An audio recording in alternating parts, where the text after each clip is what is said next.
Eu vou, com o avançar da hora, que eu vou tentar unir as duas últimas, daí se quiserem fazer já as considerações finais.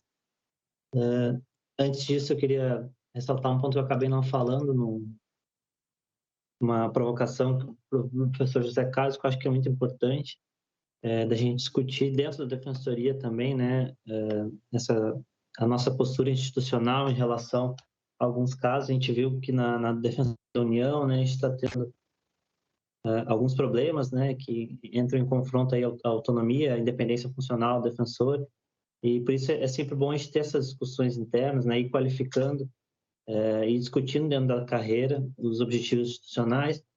E é importante a gente pensar que a defensoria, embora ela tenha um perfil constitucional voltado para a defesa dos necessitados, a gente ainda tem uma composição muito elitista, né, de defensores. Então a gente também tem que pensar nisso.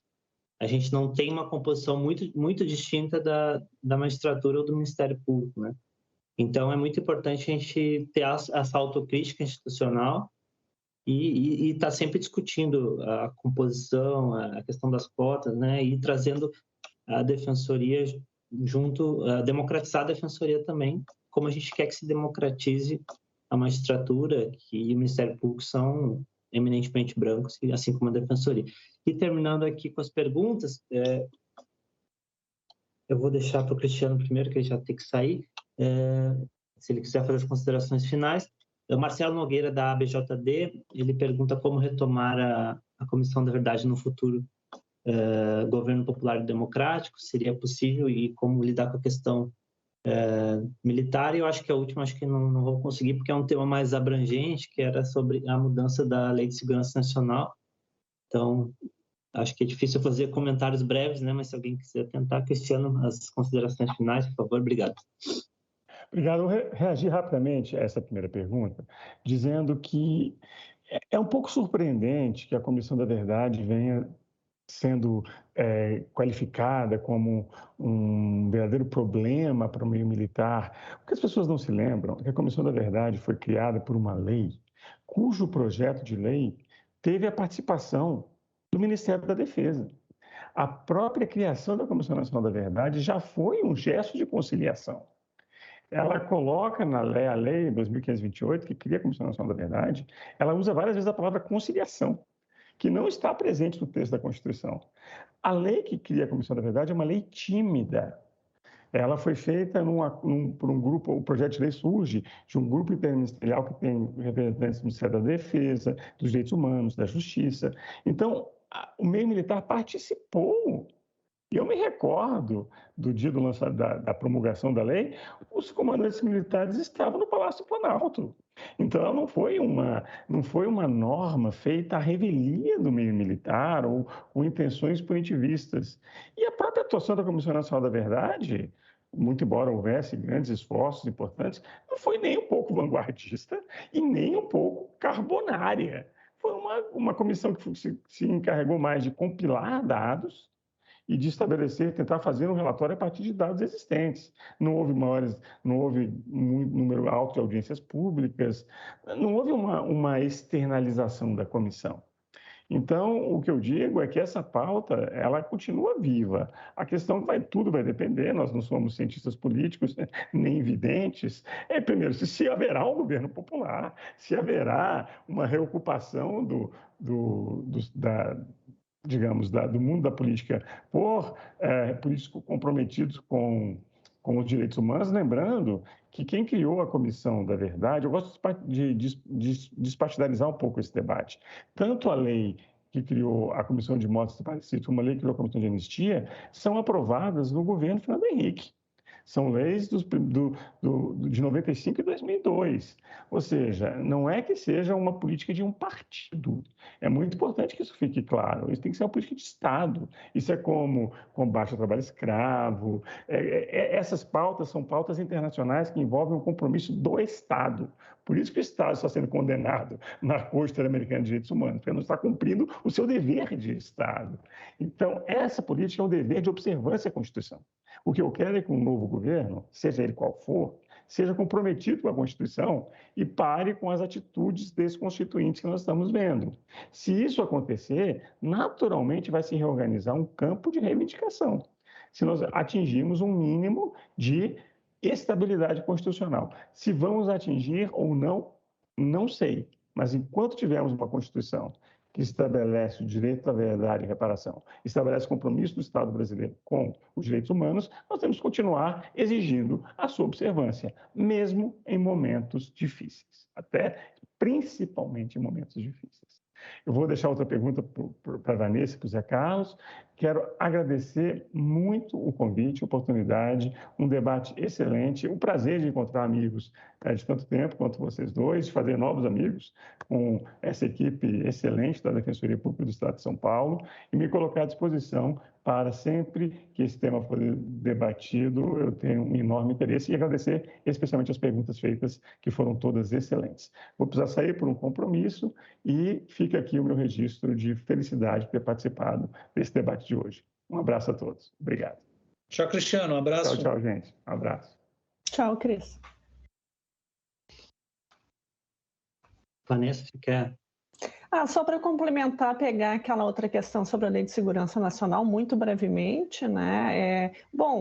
Acho que não é tanto criar ou não uma legislação esparsa ou reformar a lei que tinha, que de fato é aquilo, né? A gente precisa de uma legislação dessa natureza, mas ao mesmo tempo é que existia, tinha resquícios que, do ponto de vista da técnica legislativa, penal e constitucional, eram inviáveis, né? Então, de qualquer forma, aquela legislação ela teria que ser revista.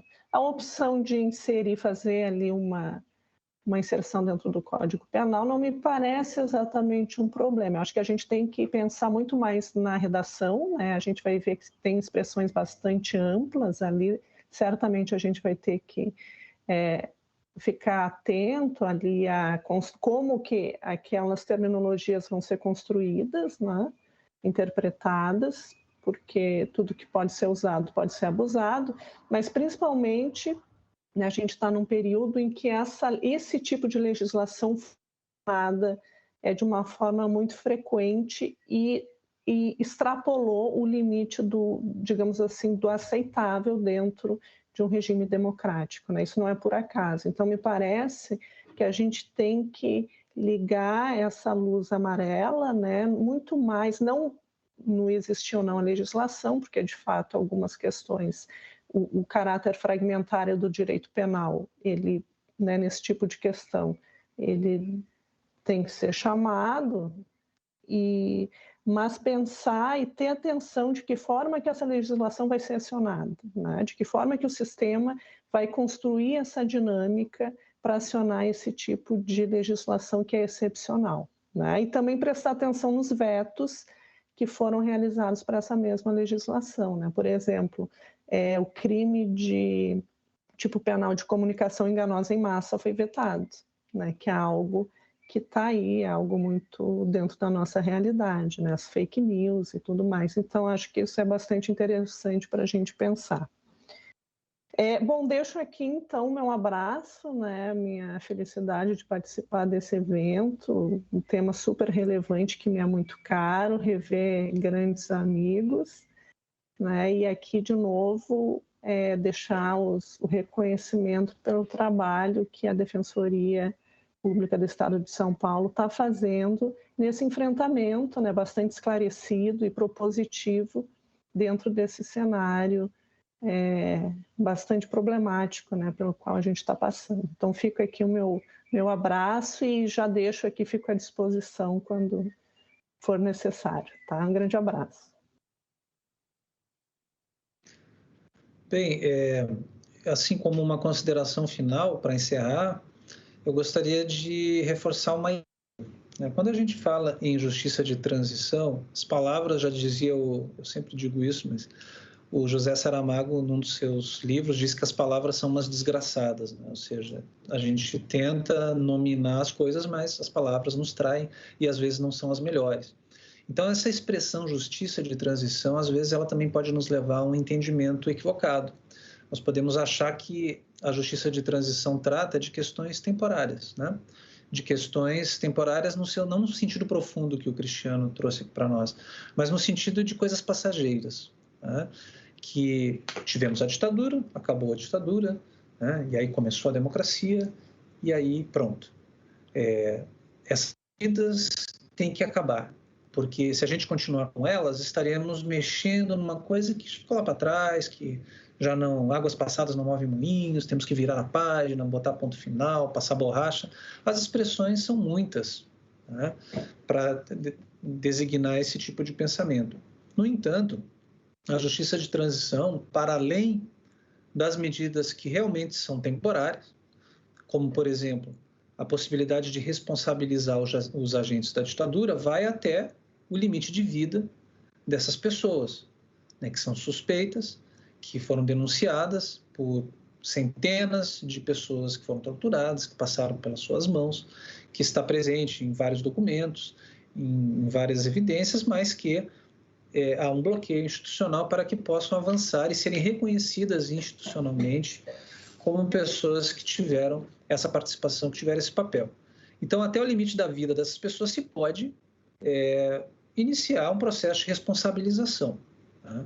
Também, não só penal, mas administrativa, com perda dos cargos, com perdas de aposentadorias, de outros tipos de vantagens que continuam, em grande parte, a receber aqueles que foram responsáveis por essas práticas, né? Muita gente questiona o valor das reparações que estão sendo feitas, quer dizer, estavam, né, sendo feitas, a pessoas que foram perseguidas políticas, que perderam seu emprego, não conseguiram nenhum outro mais, porque estavam em listas, né, que se exilaram, que perderam seus entes queridos e tantas outras coisas que aconteceram. Se faz com muita facilidade esse questionamento, porque é um valor muito alto, é um valor muito grande. No entanto, falta uma vontade política ou uma clareza de pensar, por exemplo, nos valores que todos os agentes públicos, militares e civis, receberam e continuam a receber. E foram os que causaram esses danos. Se a gente fosse botar na ponta do lápis, num papel, ia ser muito mais, um valor muito maior, já que gostam tanto de fazer conta, de dizer o valor. Então, esse valor seria muito mais alto, né? Para além, então, dessas questões que são condicionadas ao tempo de vida das pessoas, existe um elemento da justiça de transição que é um elemento permanente. E que é um elemento não só permanente, é um elemento que estrutura a ideia de Estado democrático de direito. Isso está já claro no argumento de um dos livros que são mais reconhecidos em desenvolver o tema, da Ruth Taito, que é o Transitional Justice, né? E nesse livro, então, ela diz isso, que num outro texto conhecido dela, Genealogia da Justiça Transicional, que está disponível num livro que se chama Justiça de Transição Manual para a América Latina, que foi organizado com verba de política pública da Comissão de Anistia e que está disponível online gratuitamente. Se vocês colocarem esses termos, vocês vão encontrar o livro com vários textos básicos sobre a justiça de transição. Lá tem o texto da Ruth Taito, onde ela identifica etapas diferentes da justiça de transição. O que ela qualifica como terceira etapa, que é o presente dela, no momento em que escreveu o artigo, é a ideia de que a justiça de transição ela se estabelece como um critério democrático, que qualifica o contexto democrático assumido mundialmente, presente nas relatorias da ONU, inclusive há uma relatoria específica para a justiça de transição, há uma jurisprudência já consolidada nas cortes internacionais a respeito do assunto e em vários outros países. E esse elemento, ele traz, vamos dizer assim, algo que inova e que às vezes violenta a nossa cabeça construída dentro de uma visão técnico-dogmática moderna do direito, né, do direito moderno, que é o seguinte: a gente tem que aprender a olhar para trás para poder ir para frente. Concretizar os direitos humanos, buscar a dignidade da pessoa humana não pode ser visto como uma tarefa abstrata de atribuir qualidades e benefícios e reconhecimentos e direitos a pessoas que virão daqui para frente. Tem que ser visto como uma medida que se confronta com o seu oposto, né? Tem que ser algo pensado a partir da memória da violência, da memória da dor, para que aquilo não se repita. A gente tem que ter claro no horizonte o que foi feito de errado para que não se faça novamente. Isso é algo que pode ser compreendido, inclusive, na vida pessoal de cada um. E para poder identificar aquilo que está na base dos nossos piores problemas, nem sempre é algo fácil de se fazer. É quase que um processo terapêutico. É um processo de encontro com a sua própria história, de encontro com a sua própria memória. E uma memória, às vezes, difícil. Uma memória da violência que foi sofrida, direta ou indiretamente, mas que está pulsando em todos os lugares da sociedade na qual nós vivemos, demonstrando continuidades. E, no entanto, o sinal mais claro da dificuldade de enfrentar isto e de assumir essa memória difícil é o negacionismo, né? Negar que houve não vai fazer com que isso desapareça, não vai fazer com que isso deixe de continuar. Daí porque aquele que consegue enfrentar o trauma, olhar para ele de frente, ou de lado, ou na diagonal, ou de esgueio, né, já está numa outra posição. Já saiu daquela posição de estar sofrendo essa violência continuamente num passado que não passa, nesse sentido da expressão. Já é alguém que consegue ter um distanciamento e já não sofre, e, portanto, tem totalmente, né, tem condições de fazer algo com aquilo, de ressignificar essa experiência, de dizer, não, isso aqui eu não vou fazer mais. Eu não vou repetir essa mesma história, porque isso me faz mal, né? Isso me violenta, isso violenta a sociedade na qual nós estamos mergulhados. E isso está presente na Constituição de 88.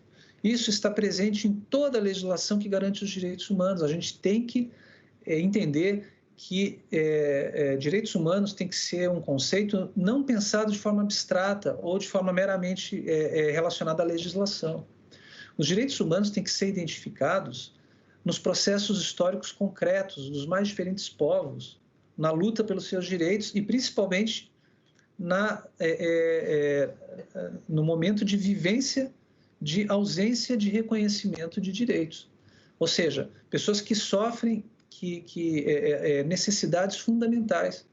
Eu sempre digo para os alunos que, se vocês querem conhecer mais sobre direitos humanos, tem que ir lá ver, né? Tem que conversar com pessoas que sofrem violações de direitos humanos.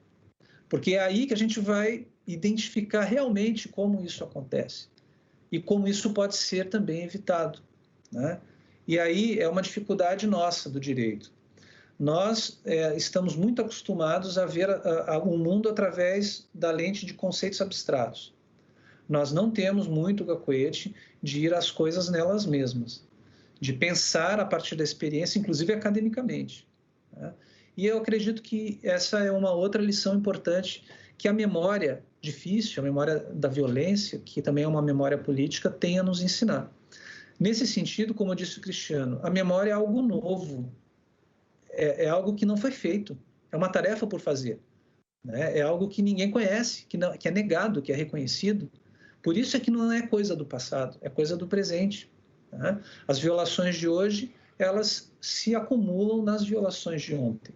E esse processo, para ser devidamente reconhecido e tratado, tem que ser visto na sua amplitude e na sua complexidade, tá?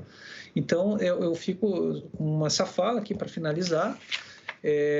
Teriam outros pontos para a gente trazer também paradoxais no cenário que nós vivemos hoje, como a responsabilização corporativa, empresarial, que é um tema ainda mais difícil do que responsabilização de agentes públicos, de agentes do Estado, e de onde menos se esperava, não vou falar que nem o Barão de Itararé, de onde nada vem, né? Eu vou dizer de onde menos se esperava num ano como esse que nós estamos vivendo, com pandemia, com processos autoritários, desconstitucionalizantes, etc. O Ministério Público Federal conseguiu um acordo, um TAC com a Volkswagen do Brasil, e que teve bastante impacto, né? É interessante notar que a Comissão Nacional da Verdade, o relatório, é o relatório de Comissão Nacional da Verdade do mundo que mais menciona empresas, ainda que no volume 2, ali, segregado nos textos, mas menciona, né? Mas isso tem que ser elaborado também. Esse assunto para um outro momento, para uma outra mesa, que a gente também, esse é um problema da justiça de transição, né, às vezes, que não colocaram o acento necessário, mas não é só da justiça de transição, é dos direitos humanos de um modo geral, na responsabilidade corporativa, né? A gente tem que entender que a deflagração de situações autoritárias e de práticas de crimes contra a humanidade não é só obra de agentes públicos. Ela vem de um consórcio estatal corporativo, que também a criminologia tem buscado estudar, chamados crimes dos poderosos. Né? E isso está muito pior hoje em dia do que no período da ditadura. Os conglomerados, as oligarquias corporativas são muito mais poderosas e muito menos numerosas do que eram antes, ou seja, a concentração aumentou. Né? E nós temos processos autoritários de violações de direitos, nos quais a marca registrada, a digital desses grupos está fortemente presente. A gente tem que também olhar para isso. Então, eu fico com essa fala aqui de encerramento e agradeço mais uma vez ao Pedro pela iniciativa, também a Letícia Marques de Avelar, ao Pedro, dizer também uma satisfação sempre poder participar de alguma atividade com o Cristiano e com a Vanessa. Obrigado, professor. Obrigado a todos. Letícia, quer despedir alguma fala?